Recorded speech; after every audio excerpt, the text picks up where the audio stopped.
बिस्मिल्लाहिर्रहमानिर्रहीम अस्सलाम वालेकुम। अच्छा, how to work in table के पार्ट 1 और 2 में हमने आप लोगों के लिए काफ़ी मालूमात, शॉर्टकट्स, वर्किंग प्रोसीजर और इसके अलावा बहुत सारी चीज़ें हमने आपको समझाया है। अब मैं ये आप लोगों के लिए how to work in table का पार्ट 3 में रिकॉर्ड करने जा रहा हूँ। अगर किसी ने पार्ट 1 और 2 नहीं देखा है तो इसका लिंक इसकी डिस्क्रिप्शन में मैं डाल देता हूँ। आप लोग ये पार्ट 1 और 2 को भी लाजमी देख लीजिएगा ताकि आप लोगों को ये पार्ट 3 को समझने में आसानी हो।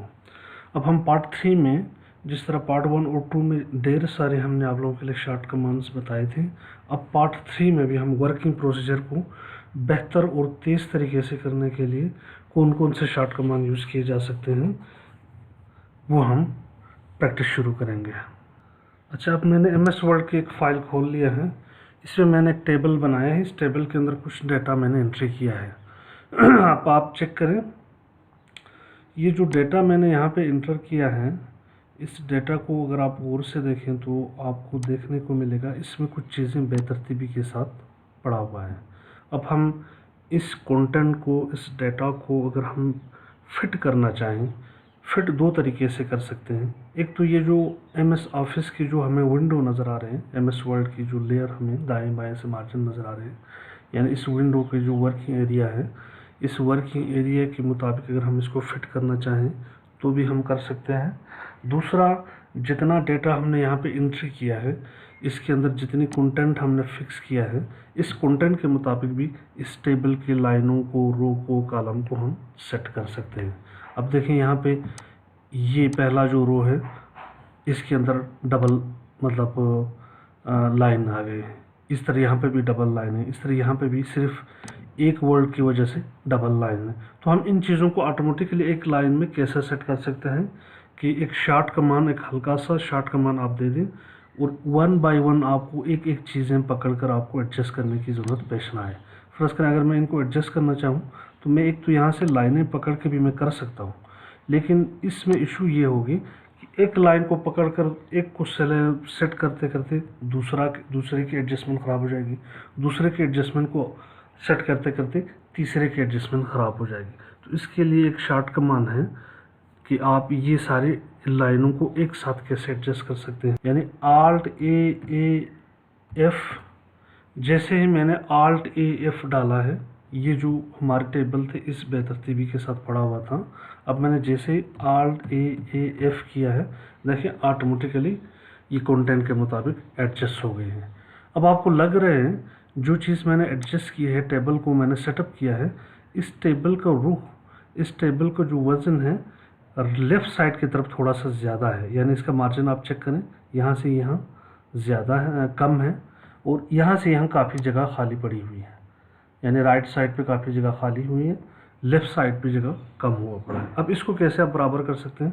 पहली चीज़ तो आपने इस टेबल को सेलेक्ट करना है Alt+C के साथ। इसके बाद आपने Ctrl+E करके उसको सेंटर में ले आना है। अब ये दाएं बाएं से अलाइनमेंट बराबर हो गया है।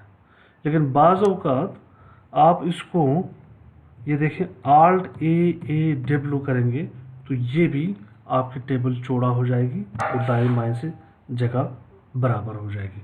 यानी टेक्स्ट एरिया के लिए टेबल सेटिंग के वक्त आपने जितना जगह छोड़ा था उसी जगह के मुताबिक ऑटोमेटिकली सेट हो जाएंगे।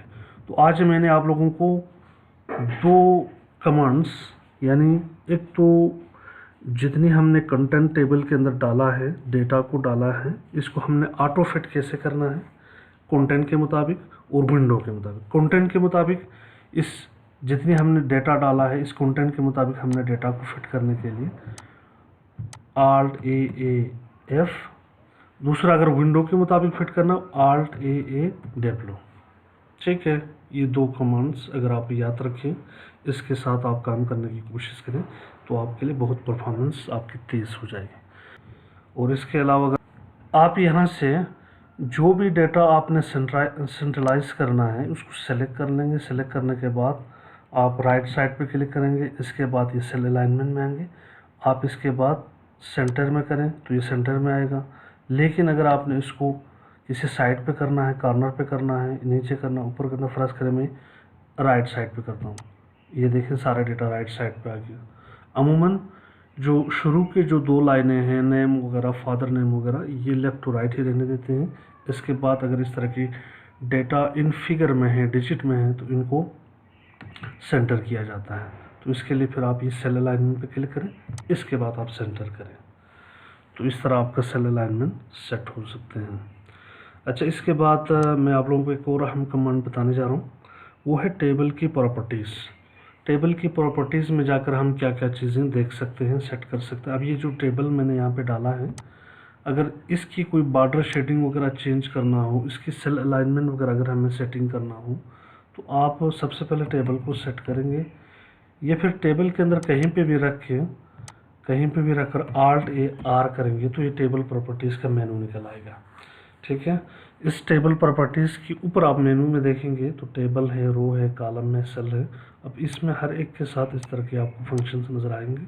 फ़र्ज़ करें मैंने इस सेल पे क्लिक किया है, सेल पे क्लिक करने के बाद ये देखिए यहाँ पे सेल मार्जिन है, यानी सेल के अंदर जितनी जगह आपने, बाज़ औक़ात मैं फ़र्ज़ करें यहाँ पे मैं एक वर्ड्स लिखता हूँ, मुबश्शिर हसन, मुबश्शिर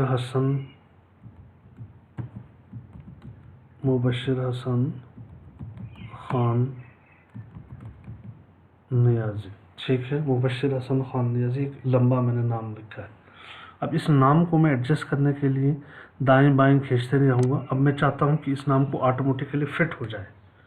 ठीक है, तो ज़ाहिर है इसके लिए पहली चीज़ तो Alt+A+R करने के बाद ये टेबल, रो, कॉलम और सेल के मेनू को छोड़कर आप ऑप्शन में आ जाएंगे। यहाँ से आप same as whole table, cell के मार्जिन को आप कम कर देंगे 0.4, ओके कर देंगे। अब इसमें ये हैं, अभी मैंने यहाँ पे सेट किया है, इसके बावजूद ये सेट नहीं हुआ है, तो इसको हम ऑटो फिट कैसे कर सकते हैं? इसके लिए हमारे पास 2 ही तरीका है, या तो फिर हम इनकी अलाइनमेंट को दाएं बाएं से पकड़कर हम छोटा या बड़ा कर दें, या फिर जितना ये टेक्स्ट एरिया है सेल के कॉलम में, इसी के साइज़ के मुताबिक हम इस टेक्स्ट को छोटा कर लें। ठीक है, तो अब हम यहाँ पे इस टेक्स्ट एरिया को छोटा करते हैं, Alt+A+R, यहाँ पे ऑप्शन के बाद फिर आपने ये रैप टेक्स्ट हटा देना है, रैप टेक्स्ट हटा देना है, बल्कि आप इसको फिट टेक्स्ट कर दें, ओके कर दें, ओके कर दें। ये देखें जितनी आपकी कॉलम की साइज़ थी, इस कॉलम के मुताबिक मुबश्शिर हसन ख़ान छोटा होकर इसी एक कॉलम के अंदर फिट हो गया। इसी तरह टेबल की, मतलब किसी भी कॉलम में, किसी भी सेल में टेक्स्ट अगर ज़रूरत से ज़्यादा बड़ा है तो इस टेक्स्ट को, ये फ़ॉन्ट साइज़ को छोटा करने के अलावा डायरेक्ट जाकर आप ऑटो फिट में जाकर इस तरह आप टेक्स्ट फिट कर सकते हैं। ये सारे ऑप्शन आपको कहाँ मिलेगी? टेबल की प्रॉपर्टीज़ में मिलेंगे। टेबल के प्रॉपर्टीज़ का मेनू निकालने के लिए आपने Alt+A+R दबाना है, Alt+A+R दबाएंगे तो टेबल की प्रॉपर्टीज़ निकल आएंगे। ठीक है, ये तो सेल हो गया। इसी तरह कॉलम के अंदर, रो के अंदर, टेबल के अंदर ये सारी चीज़ें आप एडजस्ट कर सकते हैं। एक और अहम चीज़, टेबल के अंदर आप बॉर्डर और शेडिंग का ऑप्शन भी ये टेबल प्रॉपर्टीज़ में से निकाल सकते हैं। फ़र्ज़ करें ये मैंने टेबल इंसर्ट किया हुआ है, इसके अंदर मैं काम कर रहा हूँ। अब इस टेबल को मैं सेलेक्ट करता हूँ। सेलेक्ट करने के बाद अब इसको साइज़ को, टेबल की जो लाइन थे इसको मैं बड़ा करना चाहूँ, ये इसकी डिज़ाइन चेंज करना चाहूँ, ये इसको मैं डबल लाइन करना चाहूँ, तो भी मैं यहाँ से Alt+A+R करूँगा। इसके बाद मैं B दबाऊँगा। Alt+A+R B दबाएंगे तो ये बॉर्डर एंड शेडिंग निकल आया है टेबल की। अब इसमें आप देखें, सबसे पहले यहाँ से आपने ऑल करना है। आप जैसे ही अपने कंप्यूटर के अंदर MS वर्ड की फाइल में इस तरह के ऑप्शन देंगे, Alt+A+R B करेंगे तो फिर ये नन का ऑप्शन आपको नज़र आएगी। यहाँ पे नन क्लिक हुआ आपने इसको यहाँ से हटाकर ऑल कर देना है।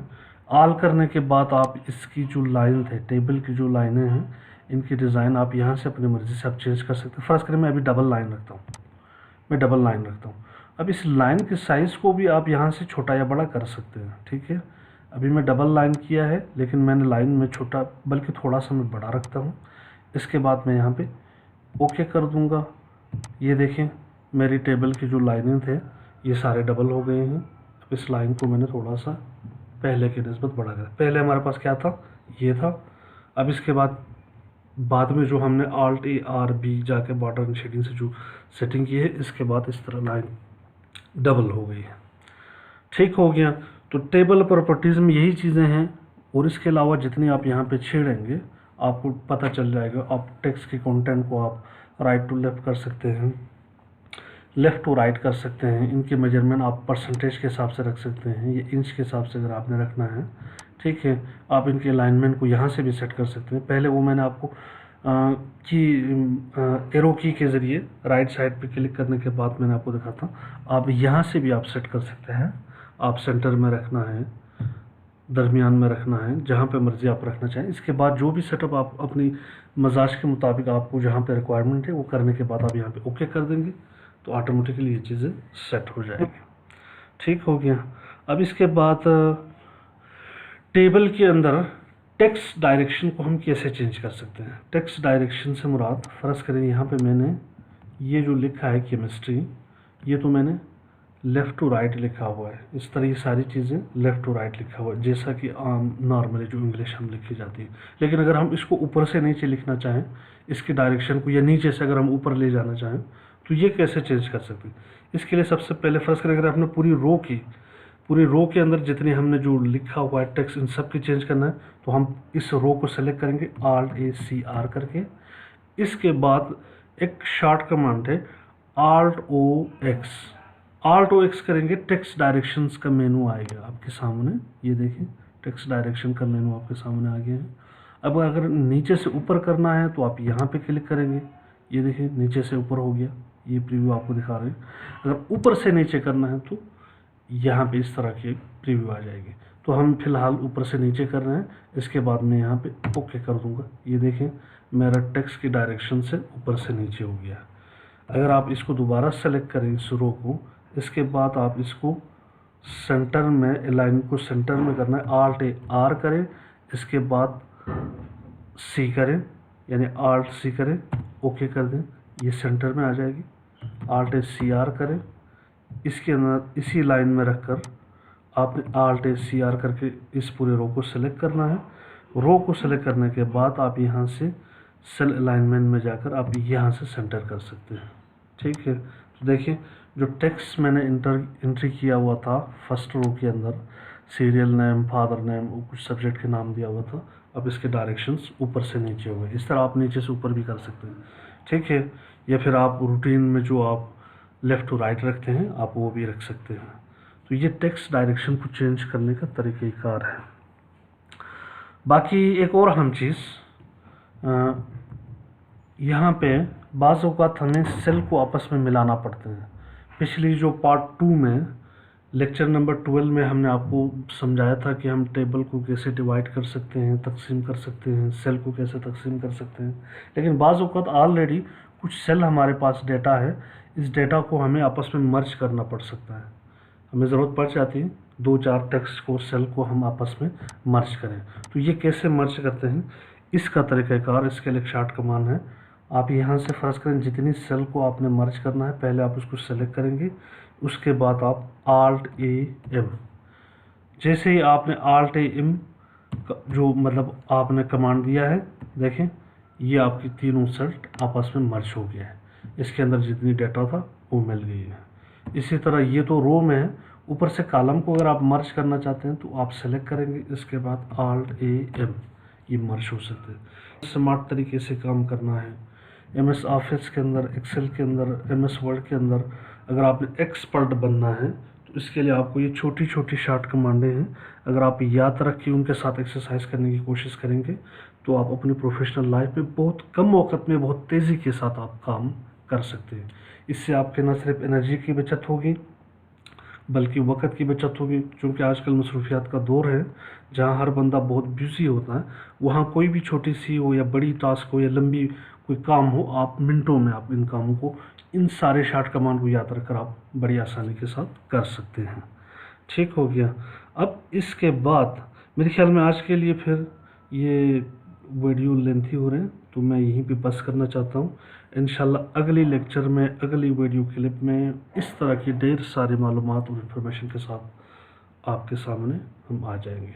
बाकी आपने इस वीडियो को लाइक करना है और इसको शेयर करना है, और अगर कोई चीज़ अगर कहीं पे अगर आपको समझ नहीं आया या किसी चीज़ के बारे में अगर कन्फ्यूजन है तो आपने कमेंट्स में मुझे लाजमी बताना है। इंशाल्लाह मैं आपको समझा दूँगा सारी चीज़ें तफसील के साथ।